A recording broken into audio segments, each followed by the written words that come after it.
Hola, muy buenos días a todos. Arrancamos esta segunda sesión del webinar del nuevo borrador de máquinas, ¿vale? En esta serie de webinars de 30 minutos de seguridad que lanzamos ya en el 2020, ¿vale? Hoy tenemos con nosotros a David Costa y a Fran, ¿vale? David va a estar en el chat, ¿de acuerdo? Os recuerdo que hay un chat donde podéis pues, colgar vuestras preguntas y David las irá contestando a medida que vayan entrando, ¿de acuerdo? Y Fran va a conducir la parte técnica de la exposición. Y nada, empezamos con, con una temática muy interesante que va a traer, bueno, más de una charla probablemente, porque, bueno, va a haber cambios importantes en aspectos novedosos, y un poco presentar PILS brevemente. Nosotros, para los que no nos conozcáis, somos una empresa alemana, nos dedicamos a la seguridad y somos expertos en la materia, tanto en la parte de productos como en la parte de servicios y consultoría relacionada con la seguridad. Al final, esto que veis es nuestra misión, ¿no? Todo automatizar de forma segura. Todo lo que hacemos lo hacemos con el toque de la seguridad. Eh, un poco para introducir la temática, que esto ya es un tema que se está comentando muy a menudo, como es lógico porque empieza a estar, pues ese es un requisito, ¿vale? Que es la diferencia entre safety y security, ¿no? Seguridad y protección, como lo podríamos traducir en español. Donde tradicional el safety es la seguridad tradicional, la que ya estamos habituados a trabajar, donde también realmente existe aún un campo de mejora importante y debemos de seguir trabajando en ello. Y la diferencia principal es conceptual, ¿no? Es en el safety el peligro está en la máquina y lo que hay que proteger son las personas. Y en el security es a la inversa, el peligro son las personas y lo que hay que proteger son las máquinas. Es un cambio de paradigma importante que pues, conlleva, bueno, formas de hacer y de trabajar y de pensar y de hacer ingeniería distintas. Y no hablamos solamente de ciberataques al uso como los conocemos, ¿eh? Hablamos pues de acciones no premeditadas o no maliciosas, sino de un mal uso, igual que hablamos de mal usos en maquinaria, pues por hacer mantenimientos indebidos, etcétera, etcétera. Es decir, la ciberseguridad tiene que contemplar eso, el ataque terrorista al extremo, ¿no? O criminal, y el ataque pues, de un mal uso que pueda hacer un operario por cometer algún error, ¿no? ¿Vale? Y aquí es donde esta va a ser, como comentará Fran, una de las grandes patas de la nueva regulación.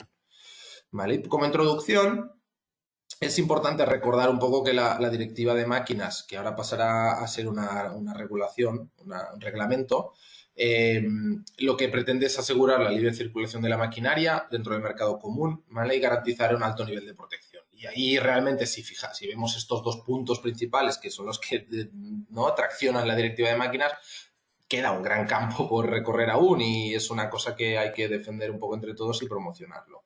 En cuanto al roadmap, todo esto es algo vivo, ¿vale? Y lo podéis consultar en la página de la Comisión Europea. Es muy fácil acceder a la página, la información está, yo creo, en mi opinión, muy bien clasificada y puesta muy a disposición del usuario, ¿vale? Y hubo una fase preparatoria con una fase también donde se explicó el roadmap y se abrió un periodo de consultas públicas donde pues, se pueden hacer aportaciones, enmiendas, no enmiendas en el sentido legal, sino en el sentido teórico, y hacer aportaciones al draft que se publicó. Este periodo terminó ya y a partir de aquí la comisión adoptó lo que sería el draft preliminar que se va a trabajar y ir convirtiendo en fases posteriores, ¿vale? Esto es estimativo, no está confirmado, pero estimamos que la transposición de directiva de máquinas, la actual, al reglamento de máquinas que va a venir, se va a formalizar alrededor de 2025-2026. ¿Vale? Probablemente de cara a 2023 tendremos ya más información, ya cosas más tangibles, más estables y más confirmadas, que podamos transmitir, ¿no? Vamos a seguir un poco este tema al día a día. Hay una anécdota que yo quería comentar aquí brevemente, que es que dentro de la fase de consultas existe un periodo, lo que he comentado, un periodo de pública consulta, ¿no? Y ahí, pues como veis un poco aquí, el tipo de persona o de entidad que hace estas consultas, la gran mayoría son o empresas directamente o asociaciones de empresas. Aunque hay también un grupúsculo de ciudadanos europeos, pues que también pueden dar su opinión. O sea, tú como ciudadano puedes opinar. Eh, ¿Vale? Lo destacable y un poco lo que, ostras, es por qué en España y participamos tan poco en estas consultas públicas en comparación con otros países de Europa, que luego a veces parece que esto te lo encuentras hecho y, ostras, puedes llegar a criticar el contenido, pero en estas fases públicas lo cierto es que como país y en datos fríos, participamos de una forma prácticamente testimonial en comparación, por ejemplo, con Alemania, donde sí que hay mucho interés y mucha participación en poder opinar sobre lo que se está escribiendo como draft. Yo creo que esto, no sé si es a nivel de empresas o a nivel de asociaciones o directamente de gobierno, no se promociona. Entiendo que esto es simplemente una fase de desconocimiento de esta posibilidad de consultar, ¿no? Eh, el hecho de este cambio hay una parte que es puramente legal y administrativa, que es la que menos nos interesa hoy, pero sí que es verdad que tiene un impacto. El impacto principal es que, según el NLF, el New Legal Framework es una iniciativa de la Comisión Europea que lo que quiere es armonizar, hacer que las leyes se transmitan de una forma más dinámica y más clara hacia los distintos Estados miembros y dentro de este proceso obliga a hacer unos cambios formales en lo que era el marco legislativo. Y esto ha afectado a la directiva de máquinas, que pasará de ser una directiva a ser un reglamento. Como reglamento, tiene la diferencia principal es que no va a tener que ser traspuesta al marco legislativo estatal de los distintos países miembros. ¿Vale? Ahí no hay que transponerla a un real decreto, en nuestro caso, para que tenga efectos legales dentro del país. Un reglamento va a ser de efecto legal, uniforme para todos los Estados miembros, sin tener que hacer estas transposiciones. Bien, esto tiene un origen y un objetivo en armonizar los tiempos, ¿no? Porque un país puede tardar más o menos en transponer la directiva, y eso hace que las personas, ¿no? Los ciudadanos, no tengan que cumplirla al mismo tiempo que otro país que la ha transpuesto anteriormente. Y luego que en la transposición se pueden hacer artículos propios, porque al final es una ley local, que puedan modificar, aunque no es de impacto, porque luego hay contrapartidas, pero sí que pueden tener pequeñas modificaciones que no son beneficiosas porque no armonizan, ¿no? Sin tener que hacer esta transposición siendo un reglamento, lo que estamos seguros es que cuando empiece, empezará para todos y empezará con el mismo texto para todos, ¿vale? Este es el principal cambio legal que implica, ¿vale? Y a nivel de cambios técnicos, os daré paso con Fran, ¿vale? Fran Rosa es consultor senior en seguridad de máquinas de la casa de PILF, y él os explicará en mayor detalle los principales aspectos técnicos que son también lo que nos motiva. ¿Vale? Hasta ahora. Gracias, Fran. Bueno, pues a continuación vamos a comentar, como ha dicho Jan, lo que para nosotros son las principales novedades o aspectos a resaltar del borrador de este nuevo reglamento. Y vamos a empezar hablando de las máquinas de alto riesgo. ¿Vale? En el artículo 5 del borrador del nuevo reglamento para maquinaria, define que las máquinas de alto riesgo van a estar listadas en el anexo 1 de este nuevo reglamento. Esto ya en sí es una novedad porque los que conocemos la directiva de máquinas, pues sabemos que en la directiva actual estas máquinas están listadas en el anexo 4. Pues este listado pasa del anexo 4 a estar en el anexo 1 y bueno, pues habrá un listado de máquinas que estarán sujetas a ciertos procedimientos de evaluación de conformidad para su marcado CE, de los que vamos a hablar a continuación en la siguiente diapositiva. Esto está reflejado en el artículo 21 de este nuevo reglamento y bueno, aparte de máquinas de las consideradas máquinas de alto riesgo, tradicionalmente llamadas máquinas peligrosas, hay también una serie de productos que están directa o indirectamente relacionados con este tipo de maquinaria también. Cabe resaltar que, perdón, se me ha pasado la diapositiva, quería volver a la diapositiva, perfecto. Hay que comentar que los que estamos familiarizados con el listado actual de máquinas peligrosas y otros productos, veremos que en este nuevo reglamento veremos que el listado es prácticamente el mismo. Lo que está recogido en el anexo 1, veremos que del punto 1 al punto 23 es igual a lo que ya conocemos en la presente directiva, pero sí que es verdad que se han incluido dos productos nuevos. ¿Vale? Y aquí está quizás la novedad en este aspecto, y es el punto 24 y el punto 25. El punto 24 hace referencia al software que asegura o garantiza las funciones de seguridad, incluyendo aquel software relativo a sistemas de inteligencia artificial, algoritmos, software específico para este tipo de sistemas. También está incluido en este punto 24. Esto es una novedad porque en la actual directiva, en el listado del anexo 4, no está este producto incluido. Luego veremos más adelante, cuando hablemos de componentes de seguridad, que este producto también se ha incluido, se ha catalogado como componente de seguridad. Aparte del software para funciones de seguridad, también se incluye en este nuevo listado de máquinas peligrosas las máquinas que integran o llevan embebidos sistemas de inteligencia artificial que son relevantes o monitorizan aspectos de seguridad también.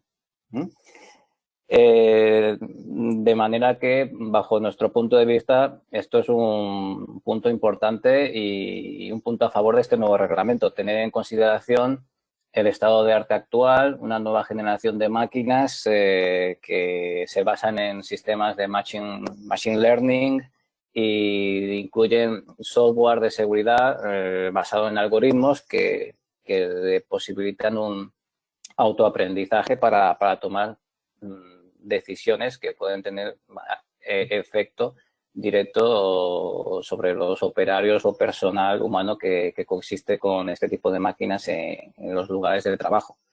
Por ejemplo, por hablar de un ejemplo concreto, nosotros, PIRS, estamos involucrados en un proyecto en el marco de un proyecto europeo en el cual se utiliza toda una serie de sensórica para enviar datos a un robot colaborativo, de tal manera que ese robot colaborativo es capaz de aprender sobre los movimientos que los operarios que comparten espacio colaborativo, espacio de trabajo colaborativo con él, pues realizan.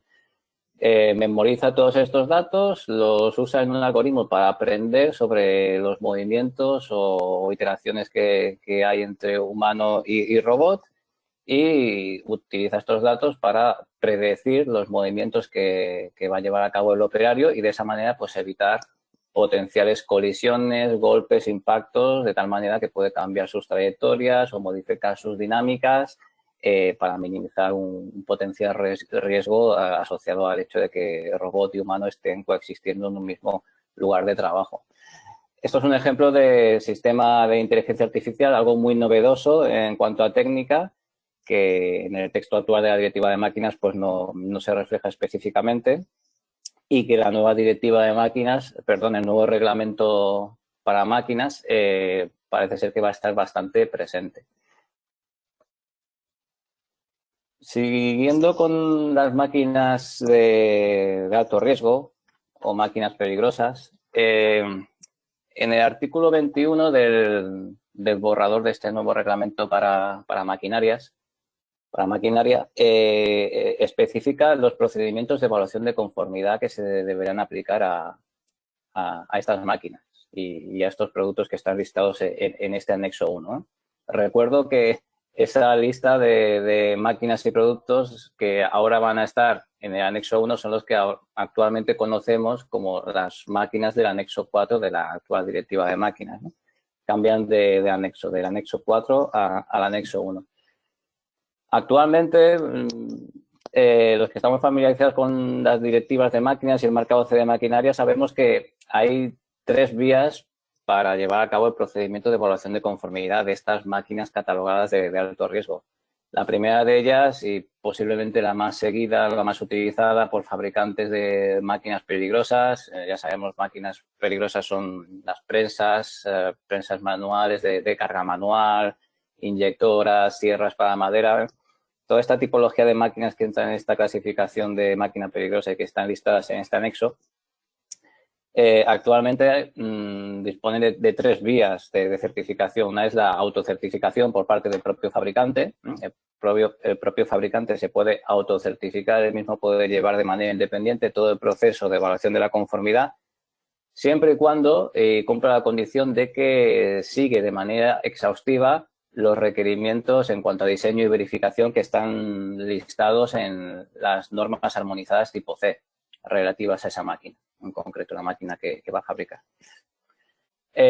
Aparte de esta vía de procedimiento de evaluación de conformidad, existen otras 2. La del examen C de tipo, llevar a cabo un examen C de tipo de un tipo, como dice su nombre, de un tipo concreto de máquina. O la de la evaluación o aseguramiento de calidad total de la empresa, de la ingeniería como tal. En ambos casos implica la necesidad de contratar o pedir ayuda a un organismo notificado para llevar a cabo ese proceso de evaluación de conformidad. Esto, de alguna manera, pues tradicionalmente los fabricantes pues prefieren autocertificarse de una manera pues sin tener la necesidad de tener que contratar los servicios de un organismo notificado. Pero esta primera vía queda excluida en el nuevo reglamento para maquinaria, o al menos así queda reflejado en el actual borrador de este nuevo reglamento.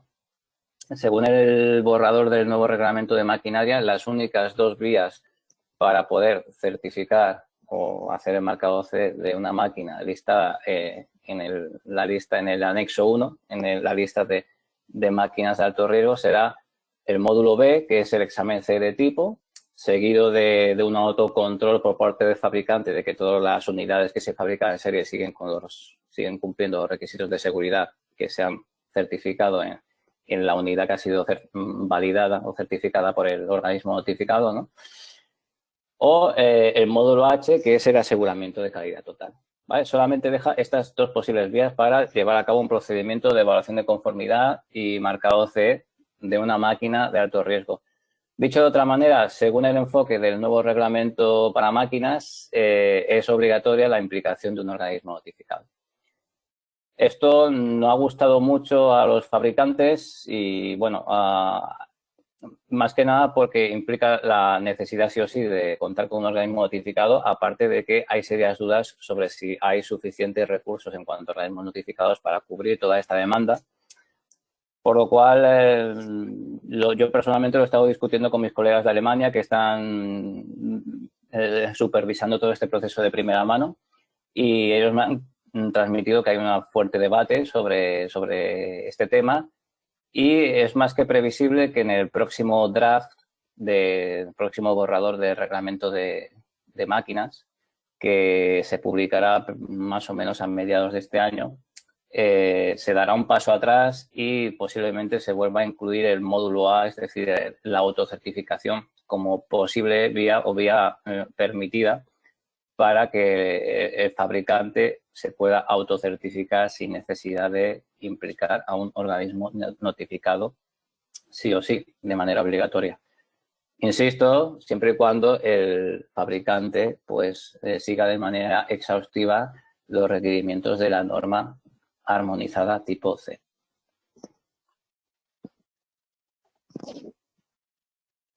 Perdón. Perfecto. Vamos a pasar ahora a hablar de los componentes de seguridad. En el artículo 3 del borrador del nuevo reglamento para máquinas encontramos las definiciones de todos los conceptos que encontramos en el texto del reglamento, es decir, máquina, que es una máquina, que es una cuasi máquina, que se considera fabricante, que se considera representante autorizado, etcétera, etcétera. Todas estas definiciones están listadas, como ocurre con la directiva actual. Y, bueno, podemos decir que prácticamente todas ellas permanecen intactas. Poca cosa se ha modificado en cuanto a definiciones. Sin embargo, sí que hay un concepto que ha sufrido una modificación sustancial en cuanto a su definición, y es el concepto de componente de seguridad. Si en la actual directiva el componente de seguridad se define básicamente como una serie de dispositivos físicos tangibles, el nuevo reglamento, y va a incluir también en la definición de componente de seguridad el aspecto digital, el aspecto no tangible del componente de seguridad, es decir, componentes digitales y software de seguridad. Importante resaltar que estamos hablando de paquetes de software, código digital, que se puede llegar a suministrar de manera independiente a la máquina, como ocurre con cualquier otro de los componentes de seguridad que se suministran para la maquinaria, ¿vale? No estamos hablando del código de seguridad o el programa de seguridad que corre en un PLC de seguridad o en un micro PLC de seguridad. Eso ya, la certificación de eso, digamos que ya está embebida en el propio marcado CE de la propia máquina. Estamos hablando de paquetes de software o código digital de seguridad que se puede llegar a suministrar por un proveedor de manera independiente a la máquina. Por ejemplo, un ejemplo serían pues, los bloques de seguridad que se utilizan en muchos programas para PLCs de seguridad para maquinaria o líneas de automatización. De manera que, aparte de la ampliación de esta definición, que ahora incluye también el software como componente de seguridad, también hay un baile de anexos. Actualmente el listado de componentes de seguridad está en el anexo 5. En el borrador del nuevo reglamento han movido todo ese listado al anexo 2. Y igual que pasa con el listado de máquinas peligrosas y otros productos que están listados que estaban ya listados en la anterior directiva, en la presente directiva, y que podemos decir que el listado es prácticamente el mismo, salvo que han añadido un par de nuevos puntos. Pues en el caso de los componentes de seguridad ocurre lo mismo. El listado, si uno se lo lee y compara el de la actual directiva con el del nuevo reglamento, es igual, es exactamente el mismo, con la salvedad de que han añadido un punto más al final, el punto 18, que es el software que asegura, que garantiza las funciones de seguridad, incluyendo los sistemas de inteligencia artificial relativos que tienen impacto en la seguridad. Si os fijáis, es el mismo punto que estaba incluido en el listado de máquinas peligrosas y otros productos que requieren de un procedimiento de evaluación de conformidad específico, ¿vale? Que es el que hemos explicado en la anterior diapositiva. ¿De acuerdo? Entonces, aquí tenemos una diferencia, una modificación respecto a la actual directiva, es la inclusión de ese nuevo punto, este software para funciones de seguridad, en el listado de componentes de seguridad, además de la ampliación de la definición de componente de seguridad. Y ahora vamos a hablar un poquito de la parte más, una de las partes más importantes de la directiva de máquinas, que es el apartado de requisitos esenciales de seguridad y salud, que es donde está el grueso de requisitos que debe cumplir una máquina para satisfacer los requerimientos de la propia directiva y poder conseguir ese marcado CE, ¿no? Una vez más, hay un baile de anexos.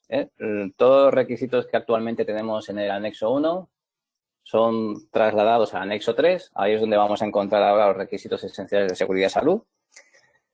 Igual que ocurre con otros apartados de la directiva y de reglamento, permanecen prácticamente invariables. El texto en un 90%, 80-90% podemos decir que es el mismo.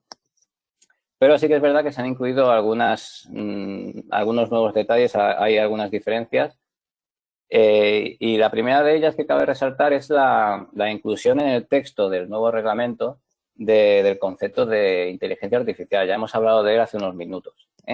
El nuevo reglamento tiene bastante en consideración la inteligencia artificial, de tal manera que en el primer aspecto, en primer apartado de este anexo 3, donde habla de aspectos generales, ya considera y menciona explícitamente que en la evaluación de riesgos se tendrán en cuenta los aspectos relativos a la inteligencia artificial que puedan tener un impacto en la seguridad de la máquina y los riesgos que puede acarrear para el operario o los operarios que puedan trabajar con esa máquina. Cabe resaltar que hay en preparación una legislación específica para inteligencia artificial. Todavía no sabemos si será un reglamento o si será una directiva porque está en una fase muy, muy inicial. Ni siquiera hay un borrador, pero la inteligencia artificial tendrá un documento regulador por sí mismo. De todas formas, se espera que el documento de referencia para requisitos de seguridad en cuanto a inteligencia artificial se refiere, aplicado a maquinaria y automatización, sea el reglamento para máquinas, el reglamento europeo para máquinas. Otro aspecto importante y novedoso en el texto de este nuevo reglamento es el aspecto de la ciberseguridad. Jan ya lo ha comentado antes. Es algo positivo porque consideramos que uno de los grandes aciertos de este borrador, de este nuevo reglamento, es que tiene en consideración, insisto, el avance de la tecnología, el estado de arte actual. El texto de la directiva de máquinas que tenemos actualmente pues se ha quedado ya un poco obsoleto, no hace referencia ni a inteligencia artificial, no hace referencia a ciberseguridad, no hace referencia a dispositivos autónomos móviles. Todo esto sí que está incluido en este nuevo reglamento. El tema de la ciberseguridad es un tema que está un poco huérfano en cuanto a concepto en la presente directiva que actualmente está en vigor. Y este nuevo borrador sí que lo tiene en consideración. Se reserva un apartado, el apartado 1.1.9 de los requisitos esenciales, en el que explícitamente dice que se debe proteger a una máquina contra un potencial hackeo. No usa la palabra hackeo, pero bueno, a efectos prácticos se deben de tomar medidas para reducir riesgos derivados de un potencial hackeo o manipulación remota de los parámetros de una máquina o de una serie de máquinas que pueda tener un impacto directo en la seguridad para el personal que trabaja con las máquinas y para la propia máquina, ¿no? De manera que hay que tener en consideración, pues eso, un ataque, un acto malicioso, ya sea por la conexión de la máquina a una red externa o a una propia red interna. Podría haber un conflicto en cuanto a envío de datos con otras máquinas que están interconectadas en la misma red. Todo esto abre un abanico de nuevos potenciales peligros derivados de esta nueva tecnología, de la industria 4.0, y hay que considerarlos en la evaluación de riesgos, ¿no? Aquí también podemos abrir un debate sobre lo que podría ocurrir si una máquina que no está conectada a ninguna red pasa a estar conectada. ¿Qué puede ocurrir? Si ahora interconectamos una máquina a una red, cabe la posibilidad de que se pueda efectuar un ataque por esa conexión y cambiar parámetros de seguridad de la máquina, su velocidad, tiempo de respuesta, manipular el software, el programa de seguridad que está corriendo en el PLC. Incluso podríamos abrir el debate de si eso incurre en una modificación sustancial de la máquina y pudiera justificar un nuevo proceso de marcado cero. Es un punto interesante que está de alguna manera recogido en este nuevo reglamento. Otro punto interesante y novedoso es el tema del formato de documentación. En el apartado 1.7.4 dice explícitamente que la documentación podrá suministrarse en formato digital. No obstante, se reserva una coletilla que dice que el usuario puede pedirla en papel, si lo requiere, libre de cargo. Y a nivel de sistemas de control, por resaltar un apartado que para nosotros es importante, el apartado 1.2.1, que es el que hace referencia a los requisitos esenciales del sistema de control. No hay muchas modificaciones. También podemos decir que el texto permanece igual. Sí que es cierto que se ha modernizado la nomenclatura. La presente directiva hablaba de sistemas cableless, o en su traducción al castellano hablaban de sistemas de radiocontrol. En el nuevo texto sustituyen el término cableless por wireless, que es digamos, es una palabra, un término que se utiliza más en la industria, ¿no? Digamos que se ha modernizado un poco en el vocabulario, pero más allá de esto, quizás lo importante o novedoso en el apartado 1.2.1 es que hace una mención directa y explícita a la maquinaria móvil autónoma. Esto es digamos, una referencia directa a esta nueva generación de máquinas que pueden moverse por sí mismas sin un control directo del personal o de un operario, y estoy pensando explícitamente pues, en AGVs, plataformas móviles, robots móviles, manipuladores móviles. Entonces, para este tipo de maquinaria se añade un nuevo párrafo en el apartado 1.2.1, en el cual dice que, independientemente de que haya una supervisión por parte del personal, estos equipos, esta maquinaria deberá tener un sistema de control suficientemente fiable y que cumpla con todos los requisitos que se listan en el propio apartado 1.2.1 y que aplican para cualquier tipo de máquina, ¿vale?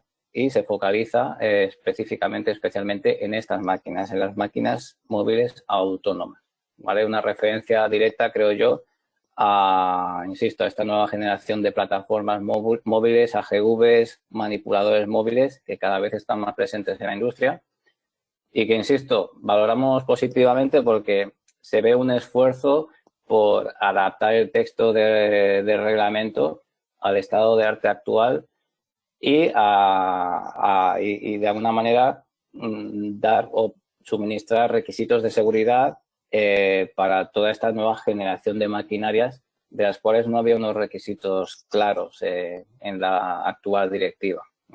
Esto hila y casa bastante con la insistencia por tener en consideración los sistemas también de inteligencia artificial, que están muy ligados a este tipo de maquinaria móvil autónoma. También el aspecto de la maquinaria móvil autónoma se menciona en la sección 3 del anexo 3, que recuerdo es donde ahora van a estar listados los requisitos esenciales de seguridad y salud. Esta sección 3 sobre la movilidad de maquinaria es un apartado concreto sobre movilidad de maquinaria. Dentro de este apartado, en el apartado 3.2, que habla sobre los puestos de trabajo, se ha incorporado una sección nueva, un apartado nuevo, que en la actual directiva no existe, y es el apartado 3.2.4, en el que habla que el operario debe tener una función de control de supervisión para equipos que se muevan de manera autónoma.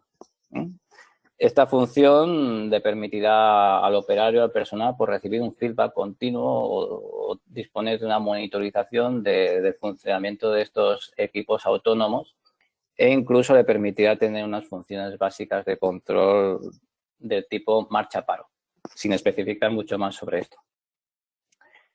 Insisto, es para nosotros una de las modificaciones, uno de los textos relevantes que hay nuevos respecto a la anterior versión, que es la que actualmente está en vigor. Y insistir en que todo esto, pues todas estas novedades que os he ido comentando forman parte de un borrador que está todavía en discusión. Seguramente que habrá cambios, modificaciones. La próxima versión está disponible, por lo que me han comentado, a mediados de este año, pero toda la información es muy volátil y, bueno, pues tenemos que estar constantemente informándonos y, bueno, os mantendremos también informados a vosotros sobre qué cambios o qué cosas hayan cambiado, quitado o añadido a este texto para de alguna manera preparar o tener un texto definitivo de este futuro reglamento para máquinas. Por mi parte, nada más, Jan.